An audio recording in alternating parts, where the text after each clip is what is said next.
A Campfire Tales production of An Occurrence at Owl Creek Bridge by Ambrose Burris. Welcome to Story Time. A man stood upon a railroad bridge in northern Alabama, looking down into the swift water 20 feet below. The man's hands were behind his back, the wrists bound with cord.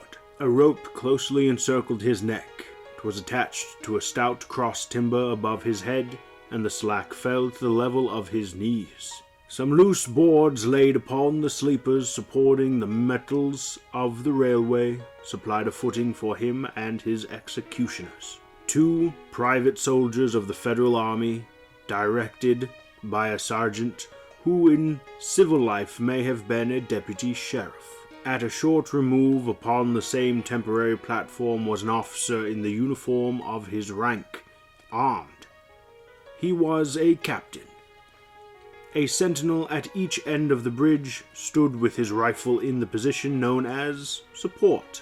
That is to say, vertical, in front of the left shoulder, the hammer resting on the forearm, thrown straight across the chest. A formal and unnatural position enforcing an erect carriage of the body. It did not appear to be the duty of these 2 men to know what was occurring at the center of the bridge. They merely blockaded the 2 ends of the foot planking that traversed it. Beyond one of the sentinels, nobody was in sight. The railroad ran straight away into the forest for 100 yards, then curving was lost to view. Doubtless, there was an outpost further along. The other bank of the stream was open ground, a gentle acclivity topped with a stockade of vertical tree trunks, loopholed for rifles, with a single embrasure through which protruded the muzzle of a brass cannon commanding the bridge. Midway of the slope between bridge and fort were the spectators. A simple company of infantry in line at parade rest, the butts of the rifles on the ground, the barrels inclining slightly backward against the right shoulder, the hands crossed upon the stock. A lieutenant stood at the right of the line, the point of his sword upon the ground, his left hand resting upon his right. Excepting the group of 4 at the center of the bridge, not a man moved. The company faced the bridge, staring stonily, motionless. The sentinels facing the banks of the stream might have been statues to adorn the bridge. The captain stood with folded arms, silent, observing the work of his subordinates, but making no sign. Death is a dignitary, who, when he comes announced, is to be received with formal manifestations of respect, even by those most familiar with him. In the code of military etiquette, silence and fixity are forms of deference. The man who was engaged in being hanged was apparently about 35 years of age. He was a civilian, if one might judge from his habit, which was that of a planter. His features were good. A straight nose, firm mouth, broad forehead, from which a long, dark hair was combed straight back, falling behind his ears to the collar of his well-fitted frock coat. He wore a mustache and pointed beard, but no whiskers. His eyes were large and dark gray, and had a kindly expression which one would hardly have expected in one whose neck was in the hemp. Evidently, this was no vulgar assassination. The liberal military code makes provision for hanging many kinds of persons, and gentlemen are not excluded. The preparations being complete, the 2 private soldiers stepped aside and each drew away the plank upon which he had been standing. The sergeant turned to the captain, saluted, and placed himself immediately behind that officer, who, in turn, moved apart 1 pace. These movements, left the condemned man and the sergeant standing on the two ends of the same plank, which spanned 3 of the cross ties of the bridge. The end upon which the civilian stood almost, but not quite, reached a 4th. This plank had been held in place by the weight of the captain. It was now held by that of the sergeant. At a signal from the former, the latter would step aside. The plank would tilt, and the condemned man go down between the ties. The arrangement condemned itself by his judgment as simple and effective. His face had not been covered nor his eyes bandaged. He looked a moment at his unsteadfast footing, then let his gaze wander to the swirling water of the stream racing madly beneath his feet. A piece of dancing driftwood caught his attention, and his eyes followed it down the current. How slowly it appeared to move. What a sluggish stream. He closed his eyes in order to fix his last thoughts upon his wife and children. The water, touched to gold by the early sun, the brooding mists under the banks at some distance down the stream, the fort, the soldiers, the piece of drift, all had distracted him, and now he became conscious of a new disturbance. Striking through the thought of his dear ones was a sound which he could neither ignore nor understand. A sharp, distinct metallic percussion, like the stroke of a blacksmith's hammer upon the anvil. It had the same ringing quality. He wondered what it was, and whether immeasurably distant or nearby. It seemed both. Its recurrence was regular, but as slow as the tolling of a death knell. He waited each stroke with impatience, and he knew not why. Apprehension? The intervals of silence grew progressively longer. The delays became maddening. With their greater infrequency, the sounds increased in strength and sharpness. They hurt his ear like the thrust of a knife. He feared he would shriek. What he heard was the ticking of his watch. He unclosed his eyes and saw again the water below him. If I could free my hands, he thought, I might throw off the noose and spring into the stream. By diving, I could evade the bullets, and swimming vigorously reach the bank, take to the woods, and get away home. My home. Thank God, it as yet outside their lines.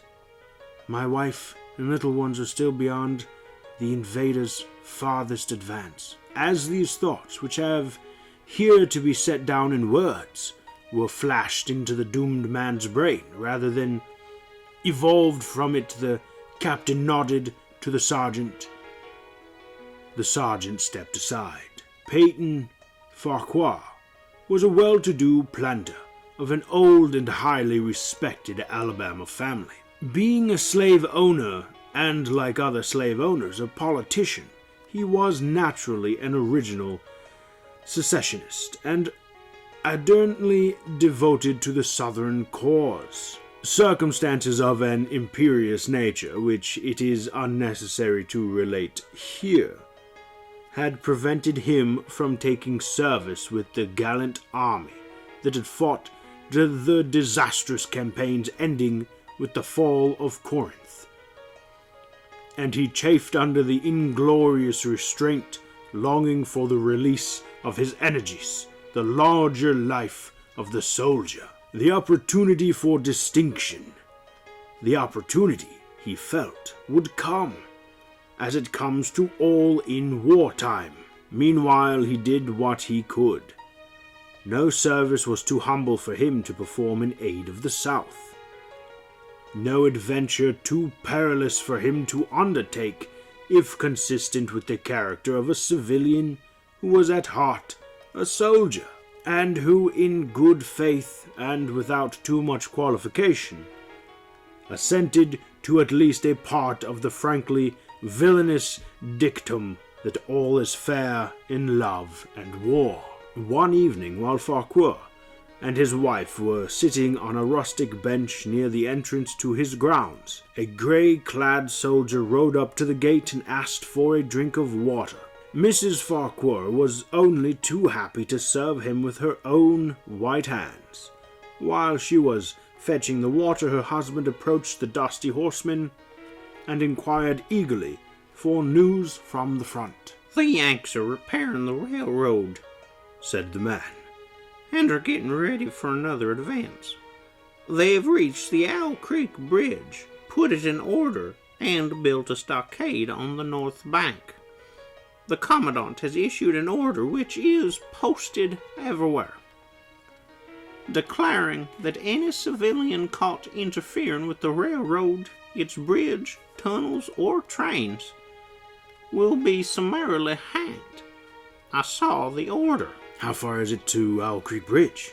Farquhar asked. "About 30 miles. "Is there no force on this side of the creek?"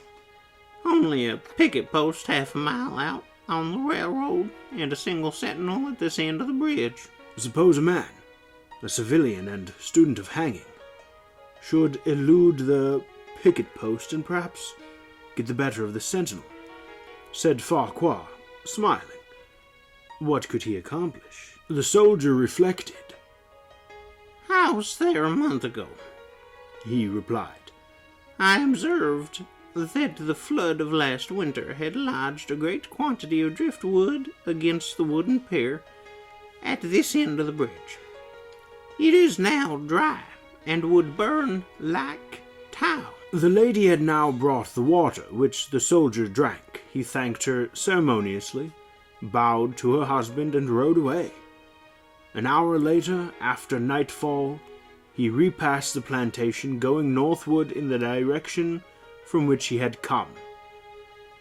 He was a Federal scout. As Peyton Farquhar fell straight downward through the bridge, he lost consciousness, and was as one already dead. From this state he was awakened, ages later, it seemed to him, by the pain of a sharp pressure upon his throat, followed by a sense of suffocation. Keen, poignant agonies seemed to shoot from his neck downward through every fiber of his body and limbs. These pains appeared to flash along well-defined lines of ramification, and to beat with an inconceivably rapid periodicity. They seemed like streams of pulsating fire heating him to an intolerable temperature. As to his head, he was conscious of nothing but a feeling of fullness, of congestion. These sensations were unaccompanied by thought.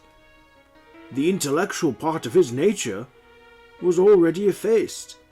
He had power only to feel, and feeling was torment. He was conscious of motion, encompassed in a luminous cloud, of which he was now merely the fiery heart, without material substance. He swung through unthinkable arcs of oscillation, like a vast pendulum. Then all at once, with terrible suddenness, the light about him shot upward with the noise of a loud plash. A frightful roaring was in his ears, and all was cold and dark. The power of thought was restored. He knew that the rope had broken, and he had fallen into the stream. There was no additional strangulation.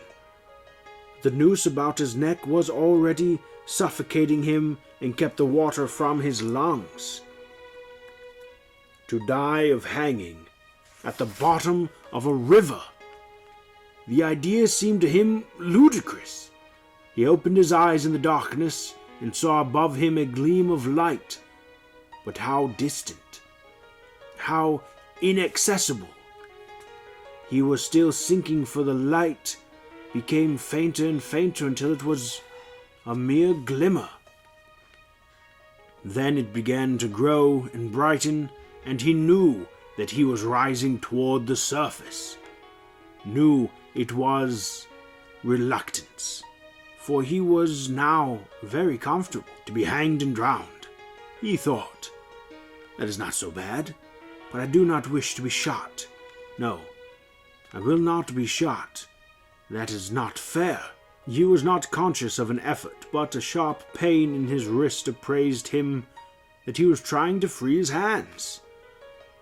He gave the struggle his attention, and as an idler might observe the feat of a juggler without interest in the outcome. What splendid effort! What magnificent, what superhuman strength! Ah, that was a fine endeavor! Bravo! The cord fell away. His arms parted and floated upward, his hands dimly seen on each side of the growing light. He watched them with a new interest at first.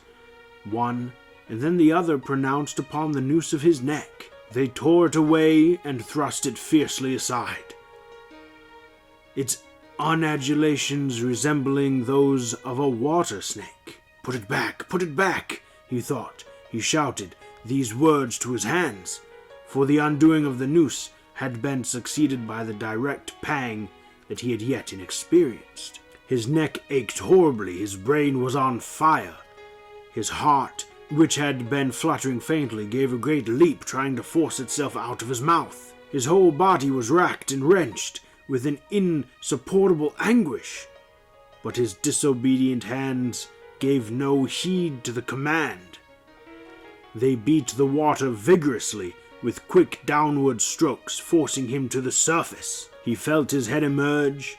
His eyes were blinded by the sunlight. His chest expanded convulsively, and with a supreme and crowning agony, his lungs engulfed a great draught of air, which instantly he expelled in a shriek. He was now in full possession of his physical senses. They were, indeed, preternaturally keen and alert. Something in the awful disturbance of his organic system had so exalted and refined them that they made record of things never before perceived. He felt the ripples upon his face and heard their separate sounds as they struck.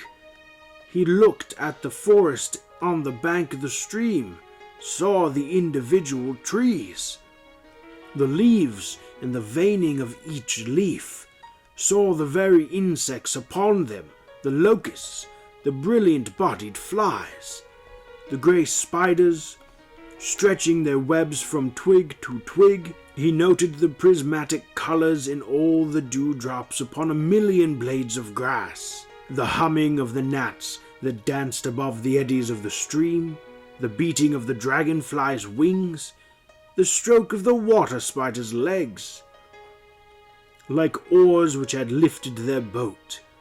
All these made audible music. A fish slid along beneath his eyes, and he heard the rush of its body parting the water. He had come to the surface, facing down the stream. In a moment the visible world seemed to wheel slowly around, himself the pivotal point, and he saw the bridge, the fort, the soldiers upon the bridge, the captain, the sergeant, the two privates, his executioners. They were in silhouette against the blue sky. They shouted and gesticulated, pointing at him. The captain had drawn his pistol, but did not fire. The others were unarmed. Their movements were grotesque and horrible, their forms gigantic. Suddenly he heard a sharp report, and something struck the water smartly within a few inches of his head, spattering his face with spray. He heard a second report, and saw one of the sentinels with his rifle at his shoulder, a light cloud of blue smoke rising from the muzzle. The man in the water saw the eye of the man on the bridge gazing into his own through the sights of the rifle. He observed that it was a grey eye, and remembered having read that grey eyes were the keenest, and that all famous marksmen had them. Nevertheless, this one had missed. A counter-swirl had caught Farquhar, and turned him half round. He was again looking into the forest on the bank opposite the fort. The sound of a clear, high voice in a monotonous sing-song now rang out behind him and came across the water with a distinctness that pierced and subdued all the other sounds, even the beating of the ripples in his ears. Although no soldier, he had frequented camps enough to know the dread significance of the deliberate, drawling, aspirated chant. The lieutenant on the shore was taking a part in the morning's work. How coldly and pitilessly, with what an even calm intonation, personage, and enforcing tranquility in the men, with what accurately measured intervals fell those cruel words. "Attention, company! Shoulder arms! Ready! Aim! Fire!" Farquhar dived as deeply as he could. The water roared in his ears like the voice of Niagara. Yet he heard the dulled thunder of the volley, and raising again toward the surface, met shining bits of metal, singularly flattened, oscillating slowly downward. Some of them touched him on the face and hands, then fell away, continuing their descent. One lodged between his collar and neck. It was uncomfortably warm, and he snatched it out. As he rose to the surface, gasping for breath, he saw that he had been a long time under water. He was perceptibly farther downstream, nearer to safety. The soldiers had almost finished reloading. The metal ramrods flashed all at once in the sunshine as they were drawn from the barrels, turned in the air, and thrust into their sockets. The two sentinels fired again, independently and ineffectually. The hunted man saw all of this over his shoulder. He was now vigorously swimming with the current. His brain was as energetic as his arms and legs. He thought with the rapidity of lightning. The officer, he reasoned, will not make that martinet error a second time. It is easy to dodge a volley as a single shot. He has probably already given the command to fire at will. God help me, I cannot dodge them all.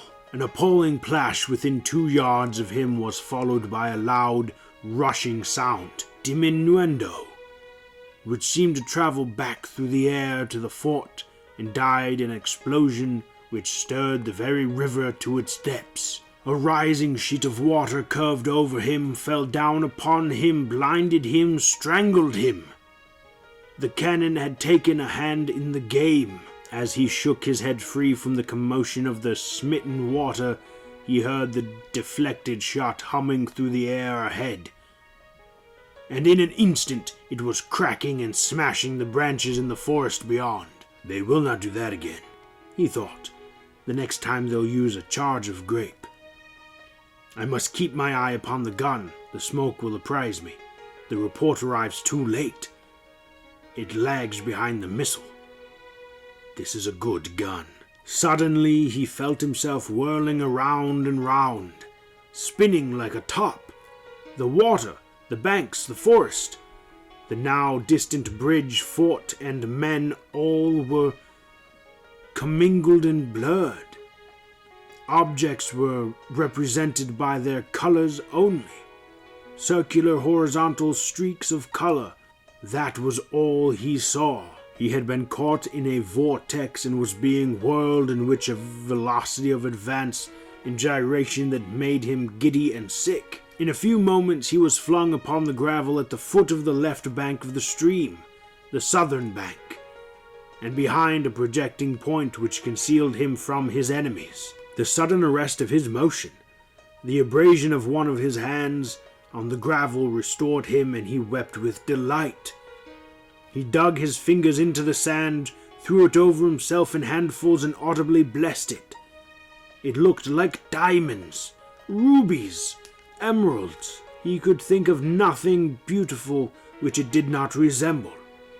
The trees upon the bank were giant garden plants. He noted a definite order in their arrangement, inhaled the fragrance of their blooms, a strange Rosé light shone through the spaces among their trunks, and the wind made in their branches the music of Eloian harps. He had no wish to perfect his escape. He was content to remain in that enchanting spot until retaken. A whiz and rattle of grape shot among the branches high above his head roused him from his dream. The baffled cannoner had fired him a random farewell. He sprang to his feet, rushed up the sloping bank, and plunged into the forest. All that day he traveled, laying his course by the rounding sun. The forest seemed interminable.